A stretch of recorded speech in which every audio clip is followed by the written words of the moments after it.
Este es un análisis psicológico del efecto que tuvo Paddy Pimblett para hacer de esta noche el momento más impactante en la historia de la UFC.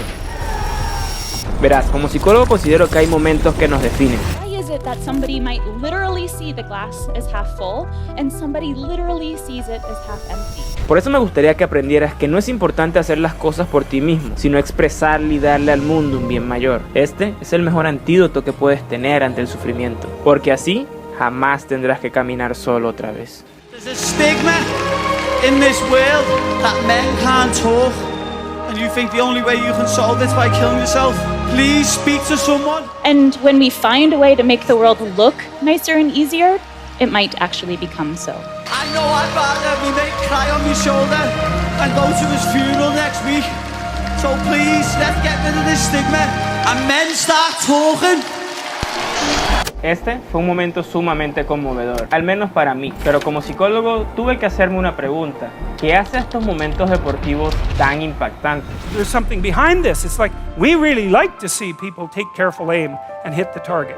The simple man, average man on the street, is primarily or ultimately searching for meaning by committing to a cause higher than himself. The person we really admire as an athlete isn't only the person who wins, because we like to see that dramatized. But if they're narcissistic, they're only out for themselves, then we think, well, you're a winner in the narrow sense, but your character is suspect. You're no role model, even though you're a winner. And it's because we're looking for something deeper. You're not really like that because you couldn't do it, but conceivably you could do something like that. Suddenly he saw a meaning, the meaning of the sacrifice. And so it's a nice display of that potential for us to hit the damn target. So then the question is, well, what's the target? And that's the question, because that's the same question as, what's the meaning? When I was 20, 21, I let it all go to my head. I thought I was the next superstar. When people think of cage warriors, they think of Paddy the Baddy. You're witnessing something special. With Conor McGregor, we might just have it tonight in Liverpool with Paddy the Baddy.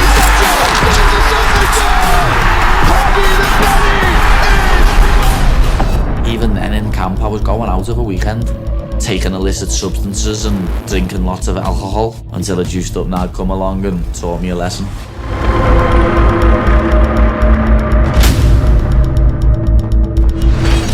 Into a fight after just having an operation, knowing full well he shouldn't have been fighting. It did hit him hard, to be honest, and he was just devastated. After that, I went into a deep dark spiral, to be honest. I hit a crazy depression. Let my own ego get in the way of things, injuries get in the way, and I thought that my career was over. Was really contemplating killing myself. Man cannot be healthy without meaning, and man must be prepared to endure the tension between the meaning which you wait for and the actual state of affairs. We're looking for that, the manifestation of character that allows you to win across the set of possible games. And that's a real thing, that's a real ethic. It's more of a reason, it's more of a purpose than just fighting. It's not something I ever wanted to do. I just wanted to go and fight, entertaining people at the same time. That's what I'm good at, but there's bigger things in the world that aren't getting addressed, and this is one of the reasons. Recuerdo que en una clase de introducción a la psicoterapia, un profesor me mandó a leer El hombre en busca del sentido de Viktor Frankl. Y hubo una frase en ese libro que cambió mi vida para siempre. Pero de eso te hablaré más adelante. Porque primero que nada tienes que entender que ningún libro, frase motivadora o video te va a preparar realmente para qué hacer cuando quien más te motiva simplemente ya no puede estar más contigo. You like that, little man? Fist bump? Boom! Yes, lad. I met Lee through social media. He's got a brain tumour and he's been told several times he won't last the end of the month, he won't last the next few weeks. When I was a kid, I had child arthritis. I had it in my legs and I had to stay on crutches for a bit and take all sorts of medication, but I think looking back now, that was a good thing because I work harder because of that. I want things more because of that. Who would say to someone, you're not going to do that, you'll never amount to anything, you're not going to do that? Who says that to someone? The way he talks, the way he thinks about fighting, It's just his confidence that wins his fights more than his skills wins him fights. He beats people before they get in the cage. I mean, people just don't believe in people. They want to bring people down. I'd go to the gym every single day and train my arse off. And every single time he's beat it, I know he's going to end up being a strong, grown man because nothing's going to beat him. He's ready to take on anything.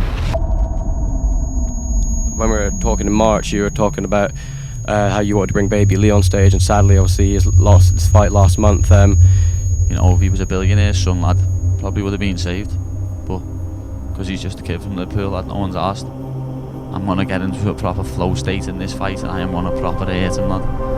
For baby Lee, I know he's going to be in there with me, lad. Cuando un hombre tiene un porqué, puede soportar casi cualquier cómo. Víctor Frank. Y ahora estamos a punto de ver el porqué de Paddy Pimblett.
Firstly, how have you managed to keep yourself together over the last 24 hours before making that walk tonight?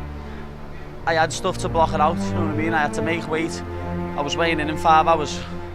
I just woke up and just looked at my phone and burst out crying, and just like, oh, what am I doing here? You know what I mean? Why am I even doing this? But I know that my friend Rick, he never didn't feel like he could speak to anyone without getting called little girl.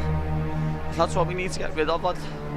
Mental health awareness is, for men, it's ridiculous. There's no funding in the UK for it either, and people think bottling stuff up makes it better. I've been there when I lost on cage years ago, and I broke my hand again, and I thought, oh my God, I've turned the UFC down twice. I'm never going to get in the UFC.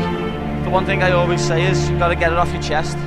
That's something that I did. I eventually spoke to someone, and as soon as you speak to someone, it feels like a weight lifted off your shoulders. Oh my God, that feels better. And then I spoke to another friend, I spoke to my dad, I spoke to my fiance, I spoke to my coach, and it got better, and no one does anything about it, lad. It's the biggest killer I remember between like 21 and 45. No one does anything, no one cares. It's only young men who's asked. That's why I'm doing it. I'm doing it to get in there, to win me fights and to spread the message. People look up to me and think that I'm the strongest person on earth, lad, because I get in the cage and fight with people when the battles will be, lad. People don't understand what's going on. You can look like the happiest person in the world from the outside in, but in here you might be struggling. So people need to talk more. People need to break this stigma of men's mental health. Talk, get it off your chest.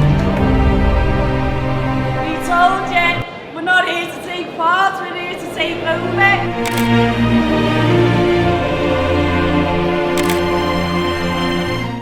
Verás, antes de leer este libro creía que lo más importante era valerse por sí mismo y simplemente salir adelante y alejarme de todo.